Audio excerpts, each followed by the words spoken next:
ვატარებ შემდეგი ნაწილი ჯგუფის ველოდებით და შეგვიძლია პრინციპში დრო რომ არ დავკარგოთ, შეგვიძლია დავიწყოთ, აი ბატონო ვახო.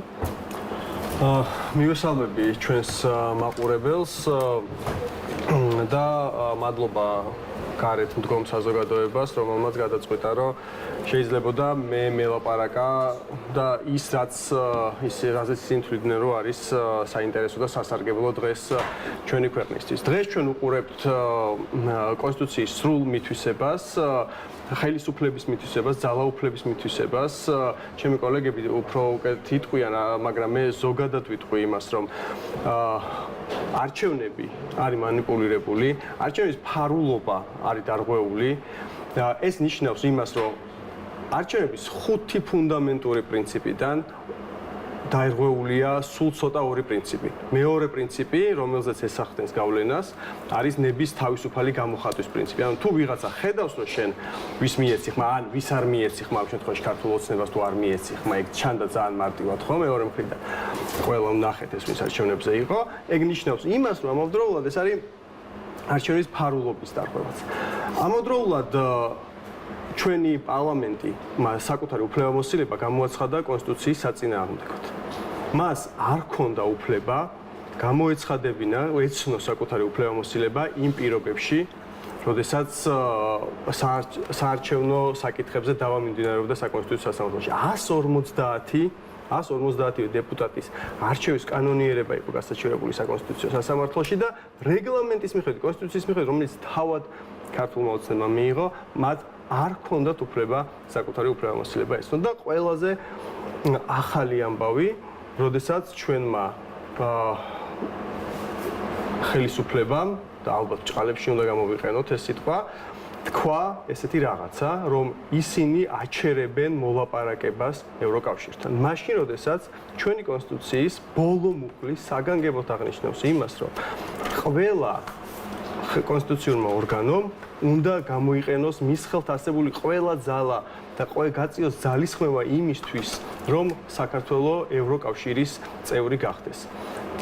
ეს პროცესი მიუთითებს იმაზე, რომ კონკრეტული ადამიანები, მოქალაქეები კარგავენ რაღაცა სარგებელს.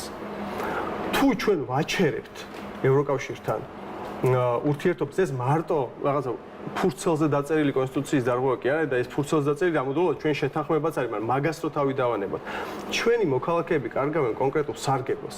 ევროკავშირი ეს არის გარანტია იმისა, რომ ადამიანის სოციალური უფლებები იქნება დაცული. ეს არის გარანტია იმისა, რომ ჩვენი გარემო იქნება დაცული. დღეს საქართველოში 350 ჰესის აშენება არის გეგმაში და ჩვენი კანონმდებლობა ამ საკითხს არ არეგულირებს და რა ხდება, იცით?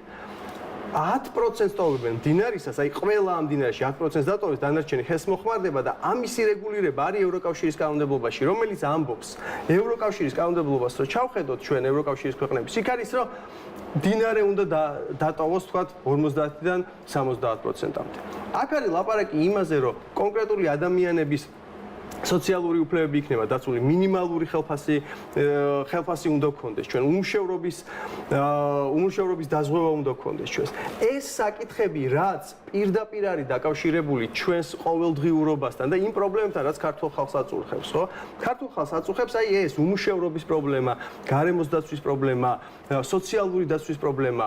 ჩვენ ვხედავთ რა ხდება დღეს საქართველოში. ჩვენ ვხედავთ იმას, რომ აღარაფერი აღარ დარჩა გასაყიდი, ადგა ჩვენი ხელისუფლება და ეხლა ყიდის მდინარეებს, ტყეს, აი ამ მიწა წყალს, რაზეც დგას სახელმწიფო და რაზეც დგას ქართველი ხალხი. რა ხდება ბალდაში, ხო?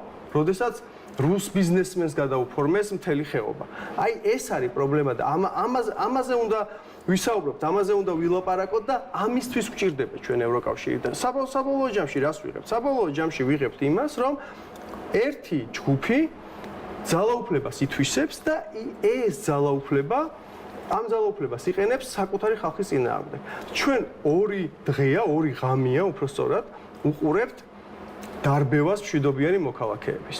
და ეს ვინ გასცემს ამ ბრძანებას? ამ ბრძანებას ძალის გამოყენებას და ძალადობაზე გასცემს ის, ვისაც უბრალოდ იმ კაბინეტში დომის უფლებაც არ აქვს, იმიტომ რომ არჩევნები არის манипуლირებული, იმიტომ რომ პარლამენტო საკუთარი უფლებამოსილებაც ნუ არა კონსტიტუციურად, იმიტომ რომ ჩვენი ხელისუფლება მიდის კონსტიტუციით განსაზღვრული მიზნების და ევროკავშირისში ინტეგრაციის წინააღმდეგ. მიდის ჩვენი ეროვნული ინტერესების წინააღმდეგ. ეს აბრაზებს ამ ხალხს და ამ ხალხს ხელისუფლება უსწორდება ჭავლით, ტყვიებით და მე აი ესე ცალ-ცალკე დაჭერით და უმოწყალოდ გასწორებით ფიზიკურად. აი ეს ყველაფერი აჩვენებს იმას, რომ ჩვენი ხელისუფლება გასულია კონსტიტუციის ჩარჩოებიდან და ვინ თუ ვინმე იცავს ამ ქვეყანაში კონსტიტუციას, ისევ ხალხი და ისევ ჩვენ მოქალაქეები ქუჩაში დგომით და ჩვენი პროტესტის გამოხატვით. ამის თქმა მინდოდა ამ ეტაპზე მადლობა. გისმენ. მოგესალმებით. მივესალმებით თქვენს მაყურებელს. ანუ გაყრუაშვილი გახლავართ საქართველოს ახალგაზრდა იურისტთა ასოციაციას წარმოვადგენ. ჩემ კოლეგას ვახუშტის დავეთანხმები იმაში, რომ მან თავდაპირველად დაიწყო არჩევნებზე საუბრით, რომ არჩევნები იყო манипуლირებული და ამის ძალიან ბევრი ფაქტი ვნახეთ ჩვენ. ბევრი ფაქტი აღრიცხა საიამ, ეს იყო 600-მდე ფაქტი დაახლოებით, უფრო მეტი კიდევ ალბათ სხვა ორგანიზაციებმაც, რომელსაც უფრო დიდი მასშტაბური მისიები ყავდათ და ფაქტობრივად ამ საერთო შემაჯამებელი, დოკუმენტირებული მტკიცებულებებით ჩვენ ძალიან ბევრი რამ ვნახეთ.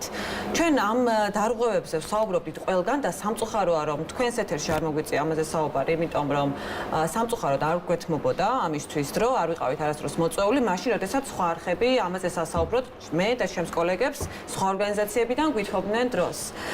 თუმცა როგორც ჩემო კოლეგამ აღნიშნა, არჩევნების ზოგადად ხმის მიცემის პრინციპი და თქვენს მაყურებელსაც რომ განვმარტოთ, ხმის მიცემის უფლება მოიცავს 5 ძირითად პრინციპს. ეს არის საყოველთაობა, თავისუფალი გარემო, თავისუფალი არჩევანი უბრალოდ თანასწორი, პირდაპირ საარჩევნო უფლების საფუძველზე და ფარული კენჭისყრით წარდება საქართველოში არჩევნები. ეს 5 პრინციპი. საქართველოში ნამდვილად მინიმუმური დარღვეულია. შეიძლება ასევე კიდევ ბევრ პრინციპებზე ვიდაოთ, მაგრამ საიას შემთხვევაში და ზოგადად ჩვენ შემთხვევაში ამ პროტესტების შემთხვევაში, რომელზეც საიდანაც ძალიან დიდი ტალღა წამოვიდა, ეს იყო ფარულობის დარღვევის და ნების თავისუფალი გამოვლენის ასპექტი და პრინციპის დარღვევა. თუ აქ ზოგადად საერთაშორისო სტანდარტების და ეროვნული სტანდარტების გვეუბნებიან, რომ თუ ერთი პრინციპი მაინც დაირღვა ხმის მიცემის უფლებიდან. ერთი პრინციპი, რაც ჩამოვთვალე, ხო? ერთი თუ მაინც დაირღვა, ეს ნიშნავს, რომ შენს არჩევნები არ ჩაგიტარებია. რომ ის არჩევნები, რაც ჩაატარე, არ იყო და არ აკმაყოფილებდა იმ პრინციპებს, რაც დღეს შენ მოცემული გაქვს საქართველოს კონსტიტუციაში.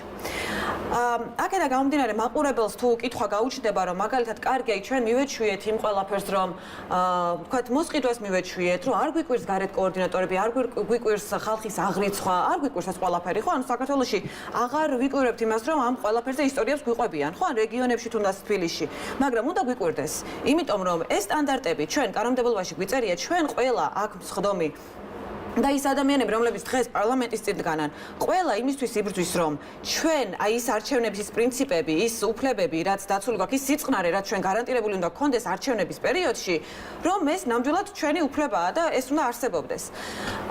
თუმცა ეს ასე არ იყო. ჩვენ დავინახეთ ძალიან ბევრი ადამიანი უბრის შიგნით, უბნის გარეთ, რომლებიც აღრიცხავდნენ ამ მომრჩევლებს. ჩვენ დავინახეთ ძალიან ბევრი შემთხვევა ვიდეო ფოტო გადაღების ბიულეტენზე, რაც აკრძალულია საქართველოს კანონმდებლობით. ჩვენ დავინახეთ არაუფლებამოსილი პირების არსებობა. ჩვენ ასევე ხედავდით განსაკუთრებით, აი რაც ასევე აღინიშნა ბიულეტენზე ხმის ფარულობის დარღვევას და ეს 2 მილიონზე მეტმა ადამიანმა ნახა და აქვე დავაყოლებ იმას, რომ ეცოდინება ალბათ მაყურებელს ისიც, რომ საიამ დავა დაიწყო ამასთან დაკავშირებით და ჩვენ ერთადერთი ნათელი წერტილი გქონდა ამ დავის განმავლობაში, სადაც ვამბობდით, რომ 2 მილიონზე მეტმა ადამიანმა ფაქტობრივად დაინახა ყველამ შავი თეთრზე, რომ ის ბიულეტენი მეორე მხარეს ეტყობოდა უბრალოდ ვის მივეცით ხმა.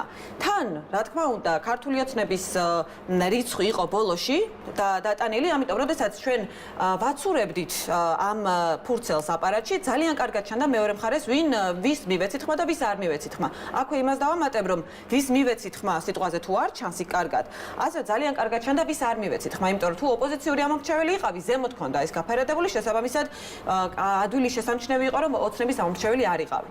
აქედან გამომდინარე და ხმის ფარულობის პრინციპი ამასაც მოიცავს. არ უნდა ყველაფერი დაფარული უნდა იყოს აბსოლუტურად. თუმცა აქ დავამატებ იმას, რომ მარტო ეს ფურცლის მომენტი არ იყო იქ პრობლემა. თუ ყველას რაღაც კითხვა უჩნდება მაყურებელს ამას დაკავშირებით, ფურცლის მელნის გაჟონვის პრობლემა მარტო არ იყო. ამასთან ერთად იყო კამერები, რომლებიც ალბათ ყველამ შეამჩნია უბნებზე, ეყენა, ეს იყო ქართული ოცნების კამერები დაფიქსირებული და დაყენებული. ასევე იყო აი ეს ზოგადი ფონი ამ დაშინების, სავარაუდო დაშინების მოსყიდვის, ესე ვთქვათ, კომისიის წევრების მიერ აი ამ ბიულეტენზე ყურების და პირიქით მოსვლა და მოდი დაგეხმარები და მე გავაკეთებ ამას ასე შემდეგ, ანუ რეალურად ხდებოდა ამორჩევის ნების კონტროლი და შესაბამისად ის ხმა მე რაც მივეცი და ის უფლება მე რაც მქონდა რომ ყოფილიყო ფარული იყო დარღვეული. და ჩვენ ერთსაც დავამატებ ძალიან მოკლედ რომ ჩვენ ვიდავეთ იმაზე რომ ეს ნამდვილად ფარული იყო, კი არა, დარღვეული იყო. ვიდავეთ 24 სასამართლოში, ეს ავიდა აპელაციაში და ერთმა-თეთრი წყარო სასამართლომ გაამართლა ჩვენი სარჩელი და ნამდვილად ჩაატარა ექსპერიმენტი და თქვა რომ ნამდვილად იყო დარღვეული ხმის ფარულობა. თუმცა უკვე სააპელაციაში ჩვენ კარგად ვიცით რომ გვყავს გავლენიანი ჯგუფი მოსამართლეების სასამართლოში, რომელსაც ჩვენ კლანს ვეძახით და სწორედ კლანის ერთ-ერთმა ძალიან პანელში რა თქმა უნდა ყველა ასეთი იყო, თუმცა ბატონი დიმიტრი გვიტრიშვილი, რომელიც უძღვებოდა ამ პროცესს, ფაქტობრივად მან 2 მილიონ ადამიანზე მეტს მისი თავადობით, ესე ვთქვათ, თელმა სასამართლომ უთხრა, რომ თქვენი ხმის ფარულობის უფლება და ხმის მიცემის უფლება მნიშვნელოვანი არ არის, რადგან თქვენ მაინც არავინ არაფერს გეკითხებათ, თუ ვინ იქნება, ვთქვათ, არჩევნებში გამარჯვებული და ასე შემდეგ. მე დროს არ განსხვავდა, უბრალოდ სხვას რო დარჩესასა, უბრალოდ ნანა არ შემოვდივარ დისკუსიაში, თქვენ შეიძლება კონკრეტულად არ ყოფილიყავით ეთერში, უბრალოდ საიას პოზიცია ჩვენს ეთერში არა მხოლოდ ერთხელ, ჯეროვნად არის ყოველთვის გაჟღერებული და თქვენთან, აი ესეც მაშინ ძალიან დიდი მადლობა რომ ჯეროვნად არის გაჟღერებული, თუმცა ისევ და ისევ არ შემოვდივარ დისკუსიაში, როგორც გენებოდ, მაინც რო წარადგინოთ საკუთარი საღამოშვიდობისა,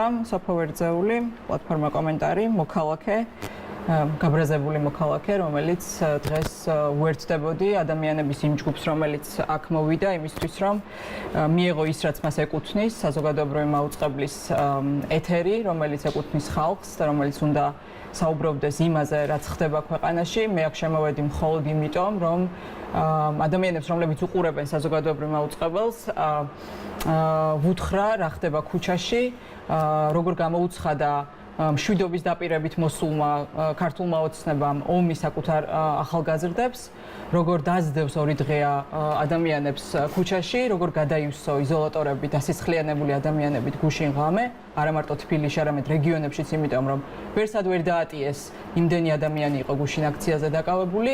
საზოგადოებრივი მაუწყებელი უნდა იყოს ის სივრცე, რომელშიც იქნება საშუალება ვილაპარაკოთ იმ უამრავ პრობლემაზე, რომელიც ჩვენ საზოგადოებას რეალურად აწუხებს. მე ვიცი რომ არის კადრები მომზადებული, კოლაჟი აქციის დაშლის და დაზიანებების მათ შორის, არ ვიცი თქვენთვის რამდენად ცნობილია და თუ არის საშუალება გაშვების, ალბათ კარგი იქნება, რომ არ დარჩეს შთაბეჭდილება, რომ ერთადერთი ინციდენტი, რომელიც ამ ხდებოდა, არის ის უმძიმესი კადრები, რომელიც თქვენ უკვე აჩვენეთ, ხო?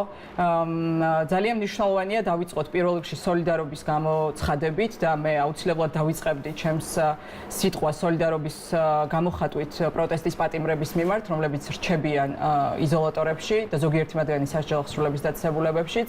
აუცილებლად სოლიდარობის გამოხატვით ომარ ოკრიბელაშვილის და საბა მეფარიშვილის მიმართ, რომლებიც პატიმრობაში რჩებიან 250 ლარიანი ჯებირის დაზიანების და კიდე რაღაცა ხელობის ჩათვლით 400 ლარიანი ზიანის მიყენების გამო გაზაფხულის პროტესტების დროს და იმ ახალგაზრდების მიმართ, რომლებიც ბოლო 2 დღის განმავლობაში ასევე შეუერთდნენ პროტესტის პატიმრების რიცხვს ამ ქვეყანაში. არ დაგვავიწყდეს, რომ ეს ყველაფერი ხდება იმ ფონზე, როდესაც გასული თვეების განმავლობაში იმ ჯოჯოხეთის გათვალისწინებით, რომელიც ცალკე შინაგან საქმეთა სამინისტრომ და ცალკე ხელისუფლების მიერ დაქირავებულმა ზონდერ ჯგუფებმა მოუწყვეს ახალგაზრდებს და აქტივისტებს, არც ერთი მათგანი პასუხისგებაში მიცემული არ არის. არც ერთი სპეცრაზმელი, არც ერთი პოლიციელი, არც ერთი ის ადამიანი, რომლებიც სახლებთან, უნივერსიტეტებთან ხვდებოდნენ ადამიანებს, ცემდნენ შეურაცხყოფას აყენებდნენ, ოჯახებს აწიოკებდნენ, სახლებში ურეკავდნენ არასრულწლოვან ბავშვებს და აგინებდნენ მათ მშობლებს, ხო? არც ერთი ეს ადამიანი დასჯილი არ არის, არც ერთი გამოძიება ბოლომდე მისული არ არის და საპასუხოდ 100-ზე მეტი ადამიანი მხოლოდ გუშინ დააკავა პოლიციამ, ახალგაზრდები ჯებირების დაზიანების გამო სისხლის სამართლის წესით დაკავებულები არიან და 7 წლამდე პატიმრობა ემუქრებათ. ძალიან ცხადია, რასთან გვაქვს საქმე. დღეს შინაგან საქმეთა სამინისტრო, რომელიც არის სრულად რეჟიმის სამსახურში, ატარებს მხოლოდ ერთ მისიას. დღეს პოლიციას და სპეცრაზმს აქვს დავალება, რომ მათ გატეხონ სახალხო წინააღმდეგობა ამ ქვეყანაში. ერთადერთი მისია და დავალება და ის სურათი, რასაც ჩვენ ხა კადრებად უყურებთ, ამ ყველაფრის ერთადერთი აზრი არის ის, რომ სახალხო წინააღმდეგობა უნდა ჩაეხშოს ყველანაირი ძალის და რეპრესიის მიუხედავად, რის ფასადაც არ უნდა დაუჯდეს ეს ქართულ ოცნებას, ის მზად არის წავიდეს ამ რეპრესიებზე. ზედმიწევნით კარგად ასრულებს სამწუხაროდ, ჩვენთვის სამწუხაროდ სპეცრაზმი და პოლიცია საკუთარი ხალხის წინააღმდეგ ხელის აღმართვა. ჩვენ ისედაც ვიცოდით, რომ მათ არ უჭირდათ. ხედავთ ძალიან მძიმე კადრებს და ეს ყველაფერი რა თქმა უნდა განპირობებულია ერთის მხრივ დავალებით, პირდაპირ ბრძანებით, რომელიც მათ აქვთ მიღებული, ვინც რა არ უნდა თქვას და უკვე გასაგებია, რომ არის მცდელობა ეს ყველაფერი დაიყვანონ ერთეულ ინციდენტებამდე. ეს სადა ირაკლი კობახიძემ და თურმე შეწუხებულია ერთეული ინციდენტებით. ძალიან დიდი ბოდიში, მაგრამ გუშინ წინდელი ინციდენტების მერე გუშინ ღამე უარესი რომ მოხდა, ეს ჩანს რომ არავინ არაფრით შეწუხებული და გაკვირვებული არ არის. გუშინ სპეცრაზმის წარმომადგენელი მეგაფონიდან აგინებდა აქციის წარმომადგენლებს. როგორ შეიძლება ერთეული ინციდენტი იყოს, როცა პოლიციელი საჯაროდ მეგაფონში დგას და აქციის მონაწილეებს აგინებს და ეს საათები გრძელდება. როგორ შეიძლება ამ მასშტაბის სისტემური ფიზიკური შეურაცხყოფა, დაკავების დროს ძალის ამ მასშტაბის გადამეტება, ცემის ესეთი შემთხვევები, როგორ შეიძლება იყოს ინდივიდუალური, მაშინ როდესაც არც მინისტრი განცხადებას არ აკეთებს, არ აკავებენ არცერთ სპეცრაზმელს, არავის პასუხისგებაში არ აძლევენ. ესე იგი, არავის რეალურად ამაზე პრობლემა არ აქვს და პირიქით, ყველა ბედნიერია, რომ მათი პოლიტიკური დავალება სპეცრაზმის და პოლიციის მხრიდან ზედმიწევნით სრულდება. რა თქმა უნდა, დაუსჯელობა არის სისტემური პრობლემა პოლიციაში. თქვენ რომც მოგინდათ დღეს შეხედოთ იმ წაქცეულ ბიჭს სახეშივე, რომელი სპეცრაზმელი უყავს, თქვენ ამას ვერ გაიგებთ, იმიტომ რომ არც ერთ პოლიციელს ამოსაცნობი ნიშანი არ აქვს მიკრული, რაც არის რა თქმა უნდა ყველანაირი წესის დარღვევა. ზუსტად ასეთი შემთხვევების ეფექტიანი გამოძიების გამო არსებობს სტანდარტი, რომ ყველა სპეცრაზმელს, რომელსაც სახე დაფარული აქვს, უნდა ჰქონდეს ამოსაცნობი ნიშანი და ჩვენ დღეს უნდა ვიცოდეთ, ვინ იყო ის არამზადა არა ადამიანი, რომელიც წაქცეულ ადამიანს წიხლს ურტყამდა. და ესეთ იყო ბევრი, ეს არ იყო ერთადერთი ინციდენტი გუშინ და გუშინ წინ ამ აქციებზე, ხო? ეს ხალხი მიჩვეულია დაუსჯელობას, მათ იციან, რომ პასუხი არ მოეთხოვებათ არაფრის გამო. ის 18 მილიონიანი სპეციალური საგამოძიებო სამსახური, რომელიც რამდენიმე წლის წინ შევქმნით ზუსტად იმიტომ, რომ ესეთი საქმეები გამოეძიებინა, 2 დღე აბსოლუტურად გამქრალი იყო, აი ამ ჯოჯოხეთის ფონზე, რაც ქალაქში ხდებოდა, რამდენიმე საათის წინ გააკეთეს განცხადება, რომ დაიწყეს გამოძიება. მინიმალურ გადაცნობას არ პატიობენ აქციის არც ერთ მონაწილეს. ღამე სახლებიდან გამოყავთ ახალგაზრდები აკავებენ და პირდაპირ ციხეში უშვებენ. რა არის გამოუძიებელი? მათ იციან, მათი ბაზა, მათ იციან რომელი სპეცრაზმელი რომელ ლოკაციაზე დგას. ვის რა აღჭურვილობა აქვს? ხო ძალიან კარგად იცის კონკრეტული დანაყოფის ხელმძღვანელმა, ვინ რა მოქმედებას ახორციელებს. ამდენი ხანი რა არის გამოუძიებელი? თუ ეს ინდივიდუალური გადაცნომა, ბუნებრივი არანაირი ინდივიდუალური გადაცნომა აქ არ არის. შინაგან საქმეთა სამინისტრო იყო და რჩება პოლიტიკური რეჟიმის სამსახურში, მას მიღებული აქვს კონკრეტული დავალება, რომელსაც ასრულებს.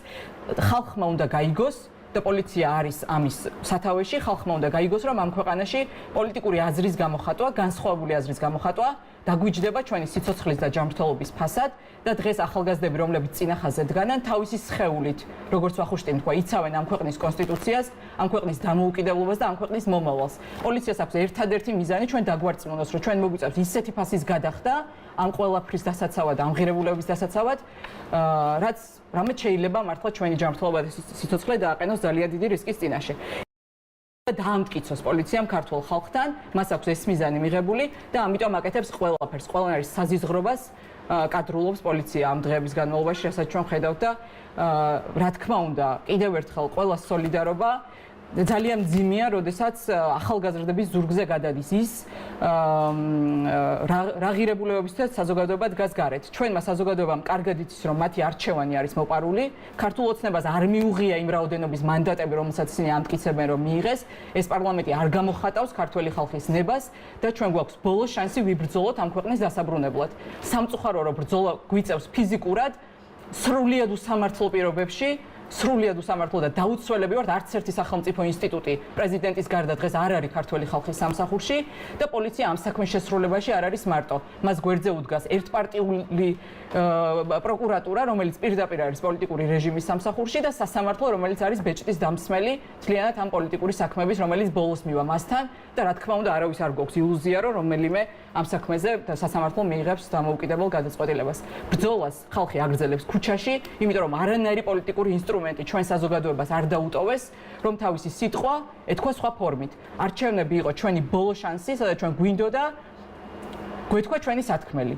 ეს შანსი ჩვენ მოგყარეს, ხმა მოგყარეს და მე არ ვიცი სხვა რა დარჩენია ამ საზოგადოებას თუ არა ის რომ თავისი პროტესტი იქამდე სადამდე შეგვეძლება ფიზიკურად დავაფიქსიროთ ქუჩაში. და ქუჩა არის დღეს ყველაზე ცოცხალი და ნამდვილი ადგილი ამ პროტესტის დასაფიქსირებლად. ოღონდ ის კადრები გთხოვთ რომ კიდე გავუშვათ, იმიტომ რომ სოფომ რაც ითხოვა, იმიტომ რომ ეხლა მე უყურებ აქ, მხოლოდ აქციის კადრები გადის, დღევანდელი აქციის, იმ დარბე. კადრებზე ვსაუბრობთ, ახლა ეს მის პროდიუსერ, მანამდე გავიდა ეს კოლაჟი, რომელიც მოგვაწოდეს, თუმცა კიდე შეგვიძლია გავუშვათ. კიდევ ერთხელ გავუშვათ, იქ არის გვერდზე ოთახში არიან ჩვენი მეგობრები და იმათ მიაწოდეს ეს კადრები და თქო კიდე ერთხელ გავუშვათ. ხშირად ხართ ჩვენთან ეთერში, თქვენ მაინც ხედავთ ხშირად და რაზეა საუბარი, ახლა მე ვთხოვ პროდიუსერს ეს ის კაიმე საუბარი არის იმ კადრებზე, უბრალოდ იმისთვის რომ კიდე ერთხელ ნახოს საზოგადოებამ, ხო რომ ჩვენი ხელისუფლება კანონზე დაყრდნობით კი არ მართავს, არამედ მართავს ძალაზე და ძალადობაზე დაყრდნობით.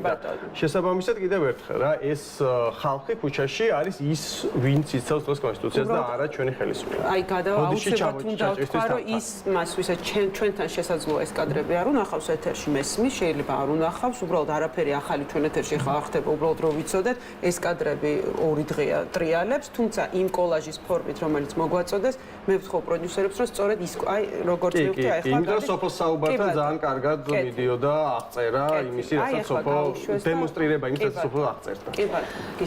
საღამოშვიდობისა, მივესალმები მაყურებელს, მადლობა რომ მაინც მიიღეთ ხედველობაში არსებული წინააღმდეგობა და ეს სივრცე შექმნით, თუმცა ძალიან მნიშვნელოვანია, რომ ეს ფორმატი გახდეს მუდმივი და იმედი მაქვს, რომ საზოგადოებრივი მაუწყებელი მოგცემს გარანტიას, რომ ყოველდღიურად საზოგადოებას მიეცემა თავისუფალი სივრცეები საზოგადოებრივი მაუწყებლის სივრცეში და ის რეალობა, რომელიც მუდმივად გადაიფარება და ინიღბება სამწუხაროდ თქვენს მიერ, ასევე სამთავრობო პროპაგანდისტური მედიების მიერ ამას რაღაცნაირად გავარკვევთ. ამიტომ ძალიან მინდა რომ დღეს მოვისმინოთ თქვენგან გარანტია იმისა, რომ ჩვენ ყოველდღიურად გვექნება თავისუფალი სივრცე საზმაოს ეთერში, იმიტომ რომ ეს საზოგადოებრივი რესურსი და საზოგადოებრივი სივრცეა.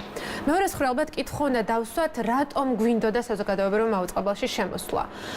ცხადია პირველ რიგში იმის გამო, რომ ეს საზოგადოებრივი რესურსია, მაგრამ იმიტომ რომ საზოგადოებრივი მაუწყებლის მთავარი დანიშნულებაა დაამარცხოს პოლარიზაცია ამ ქვეყანაში.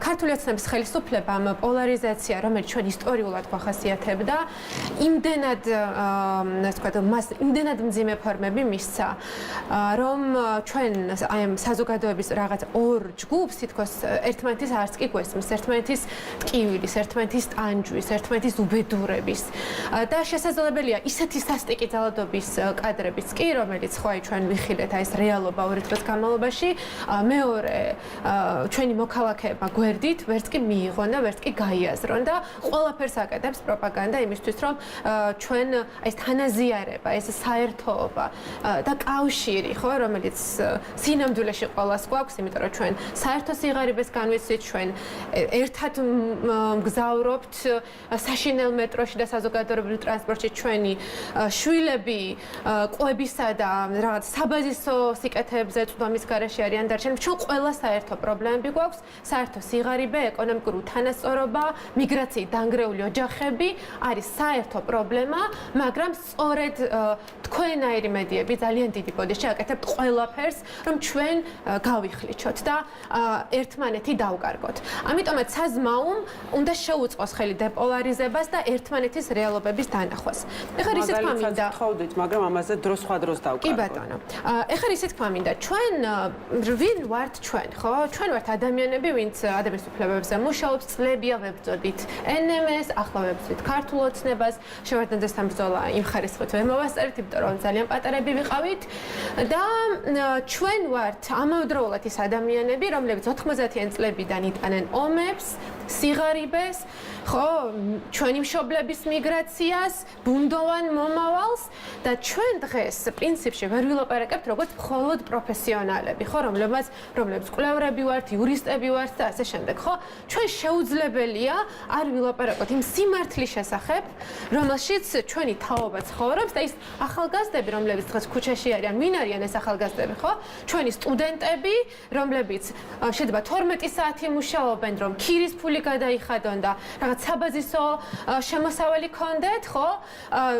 ვოლტის და სხვა პრეკარიატულ, ხო, დაუცველ შრომაში ჩართული ბიჭები, რომლებიც მთელი დღე დადიან ქალაქში, რომ უკმაპური მიუტანონ შვილებს და ხო, ღამე იბრძვიან პოლიციასთან, აი სასტიკი დარბევის წინააღმდეგ და დღეს ქართული ოცნების ხელისუფლება ამ უბრალო ადამიანებს გვანადგურებს, ხო? ისინი მხოლოდ კი არ გვირტყამენ, ისინი ცდილობენ სახეში დაგვარტყან. ანუ მათ უნდათ რომ ღირსება აგვყარონ და მოგვიყვნენ სწორედ ისე როგორც 9 აპრილს კოლონიური იმპერიული ძალები ქართველებს უსწორდებოდნენ. ანუ ეს არ არის მხოლოდ ძალადობა, ეს არის მიზანმიმართული დამცირება, ხო? ანუ ჩვენ ახლა რა უნდა გავიაზროთ? ჩვენ რაღაცნაირად ავტორიტარიზმებში ცხოვრობდით, ამ ავტორიტარიზმებს ვებრძოდით, და ამ ავტორიტარიზმებს ვამარცხებდით. ჩვენ ნამდვილად გამარჯვებული ხალხი ვართ.